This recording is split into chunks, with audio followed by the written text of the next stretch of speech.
wafungwa wote wa kisiasa wanaoendelea kushikiliwa gerezani kuhusiana na matukio ya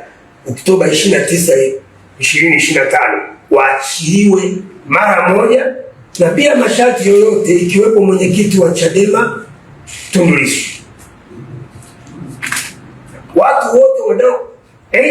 Watu wote wanaodaiwa kutekwa na kupotea, ambao kwa mujibu wa taarifa ya tume ni zaidi ya watu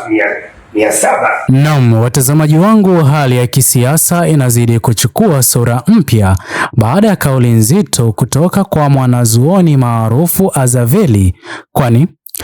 ni kipi ambacho kimeweza kutokea?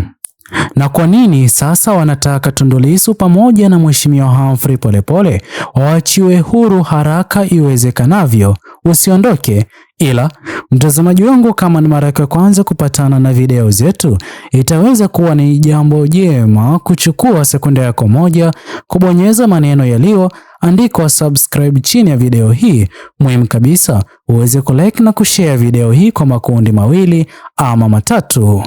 Naam, mtazamaji wangu, hali ya kisiasa inazidi kuchukua sura mpya baada ya kauli nzito kutoka kwa mwanazuoni maarufu Azaveli. Je, ni kipi ambacho kimeweza kutokea hadi mwanazuoni huyu moja kwa moja kutuma ujumbe kama video ulioweza kuitizama, akiomba Mheshimiwa Tundu Lissu pamoja na Mheshimiwa Humphrey Polepole waweze kuachiwa huru? Mtazamaji wangu, katika hali iliyoweza kutokea mtandaoni, Azaveli ameweza kutoa wito huo mzito kwa mamlaka kuhakikisha kuwa viongozi hawa wawili wameweza kuachiwa bila kuchelewa. Anasema ya kwamba hatua ya kuwaweka kizuizini inazidi kuleta maswali mengi kuhusu uongozi wake Rais Mama Samia Suluhu Hassan, iwapo kuna demokrasia chini ya uongozi huo katika Jamhuri ya Tanzania. Kauli ambayo imeweza kuzua mjadala mkubwa miongoni mwa wananchi, hasa wafuasi wake Mheshimiwa Tundu Lissu pamoja na wafuasi wake Mheshimiwa Humphrey Polepole. Pia wachanganuzi wa mambo ya kisiasa hawajaweza kuachwa nyuma, wameweza kusimama na Azaveli kuhusiana na kauli aliyoweza kuitoa, akiomba Mheshimiwa Humphrey Polepole baada ya kutoweka katika hali ya njia tatanishi aweze kuachiwa huru, sawia na Mheshimiwa Tundu Lissu akiendelea kukabidhiwa na kesi ya uhaini aweze kuachiwa huru. Mtazamaji wangu, kwa kweli siasa hivi sasa katika Jamhuri ya Tanzania kwa njia inavyozidi kuelekea uongozi wake Rais Mama Samia Suluhu Hassan upo na kipindi kigumu na wakati mgumu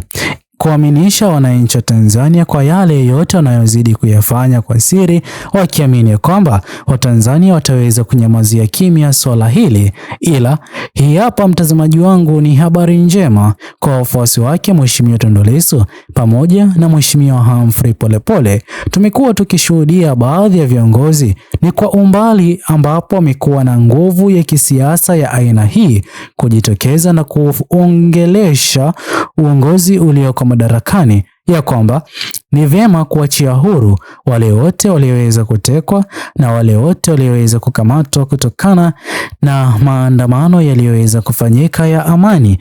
Mtazamaji wangu, haya yote yanazidi kutokea kutokana na ripoti ya tume ambayo hivi sasa inazidi kupatana na pingamizi kubwa ambayo uongozi ulioko madarakani haikuwa ikitarajia. Sote tunafahamu kwamba hivi sasa kwa kweli uongozi ulioko madarakani kama kweli utaweza kujaribu kurejesha imani ya wananchi wa Tanzania, basi kuna mengi ambayo lazima waweze kuyatilia manani, kuyarekebisha na hata kuyafanya kwa haraka iwezekanavyo, jambo ambalo litaweza kuwa ni furaha njema kwa familia ambazo hadi leo hii hazijaweza kupatana na jamaa wao walioweza kutoweka katika hali ya njia tatanishi. Ila mtazamaji wangu, ningependa ukumbuke kwamba haya yote hivi sasa yanazidi kutokea kutokana na ripoti iliyoweza kutolewa, ambapo mamilioni ya Watanzania wameweza kuipinga, wengi katika mitandao ya kijamii kuonyesha kutoweza kufurahishwa na ripoti hiyo iliyoweza kutoweka, wakiamini kwamba ripoti ile iliyoweza kusomwa ipo na asilimia kubwa ya udanganyifu, jambo ambalo linazidi kukosolewa hasa kutokana na jinsi ambavyo iliweza kubainika na kudaiwa kwamba baadhi ya maafisa wa polisi waliweza kuhusika pakubwa kutengeneza ripoti ile ama kueleza hali ya matukio yaliyokuwa yakitokea. Mtazamaji wangu, kwa kweli kauli ama hatua hiyo wengi hawajaweza kuikubali, hasa kutokana na baadhi ya vipande za video zinazozidi kusambazwa katika mitandao ya kijamii ikionyesha wazi baadhi ya maafisa wa polisi waliokuwa wameweza kuvalia sare, ikiashiria wazi kwamba maafisa hawa walikuwa wameweza kushika doria wakati wa maandamano wakiwa na wajibu wa kulinda waandamanaji ili kufanikisha maandamano ya amani. Inaonyesha wazi kwamba wao ndio waliokuwa wakipiga waandamanaji, jambo ambalo katika ripoti iliyoweza kutolewa ya tume, wengi wanaamini kwamba maafisa wa polisi wote waliokuwa wakishika doria wakati huo, iwapo wameweza kupatana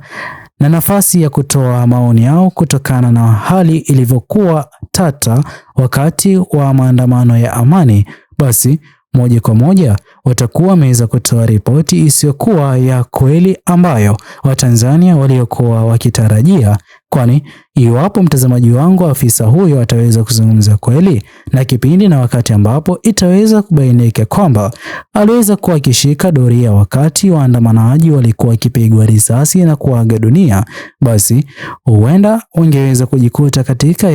katika kesi ya kwamba wao ndio walioweza kuhusika katika matukio hayo, na iwapo wangeweza kupinga kwa njia moja ama nyingine, wangeweza kuomba waweze kutangaza na kuonyesha wajibu wao wa kuwajibika kulinda raia wakati wa maandamano, jambo ambalo limeweza kusababisha maafisa hao polisi kutozungumza ukweli. Na hata katika ripoti iliyoweza kusomwa, mamilioni ya Watanzania baada ya kwa kufahamu hilo hawajatokea kufurahishwa na jinsi ambavyo tume iliweza kuhusika kutafuta ukweli kutokana na vurugu zilizokuwa zikifanyika wakati wa maandamano ya amani ya vijana Gen Z nchini humu. Naam, mtazamaji wangu, hii inazidi kuashiria kwamba kama viongozi wa kidini waliweza kuanza kuomba Mheshimiwa Humphrey Polepole, Mheshimiwa Tundu Lissu aweze kuachiwa huru, kiongozi kama Josephat Gwajima ni miongoni mwa viongozi hadi leo hii bado anazidi kusimama na kauli moja aliyokuwa ameweza kuizungumza Mheshimiwa Humphrey Polepole kabla ya kutoweka kwake baada ya uchaguzi mkuu, kusiweze kuwa na maridhiano yoyote yale iwapo serikali itaingia katika uchaguzi kabla ya kufanya marekebisho yanayozidi kupendekezwa na wananchi wa Tanzania. Hivyo basi kauli hiyo pia wafuasi wake Mheshimiwa Humphrey Polepole leo hii wapo na kauli hiyo kusimama nayo na hata kuomba maridhiano huenda hata isiweze kufanyika. Pia katika upande wa chama Chadema, sote tunafahamu kwamba chama hicho kwa kutoweza kushirikishwa kuhudhuria ama kushiriki katika zoezi la uchaguzi mkuu wa mwaka 2025, maswali mengi chama hicho kinazidi kuibua. Mbona kiweze kushiriki katika maridhiano ili hali kiongozi kama Mheshimiwa Tundu Lissu tiketi ya kiti cha urais aliweza kunyimwa na Tume Huru ya Uchaguzi na Mipaka nchini Tanzania ili ushindi wa moja kwa moja uweze kupatikana kwa chama cha CCM, bendera iliyokuwa ikipeperushwa naye Rais Mama Samia Suluhu Hassan. Maswali mengi pia yakiendelea kuibuka sawia na jinsi gani ambavyo kwa njia moja ama nyingine chama Chadema kisingependa Mheshimiwa Tundu Lissu kuachiwa huru ili kuja kuongoza maridhiano, bali wangependa Mheshimiwa Tundu Lissu aweze kushinda kesi inayozidi kumkabidhi, ambayo mwisho wa siku anaamini ni kizuizi kilichoweza kuwekwa na sio kesi ya uhalali ya kumzuia Mheshimiwa Lissu ama kumfungulia mashtaka na hata kuhukumiwa kwa kesi ya uhaini, jambo ambalo linazidi kuonyesha jinsi gani ambavyo hivi sasa viongozi wakuu walioko serikalini, hakuna yoyote yule anayezidi kuwaunga mkono kwa yale yote wanayozidi kuyafanya. Hii ikionyesha wazi kwamba hivi sasa ni wakati mwafaka kwa viongozi hao walioko madarakani kufanya marekebisho ya haraka ili Jamhuri ya Tanzania iweze kuelekea katika mkono sahihi ama mkondo sahihi. Je, mtazamaji wangu, mtazamo wako ni upi? Tuachie maoni yako katika uwanja wa comment section, ila usisahau kusubscribe, like, comment na kushare video zetu. Bye bye until the next video.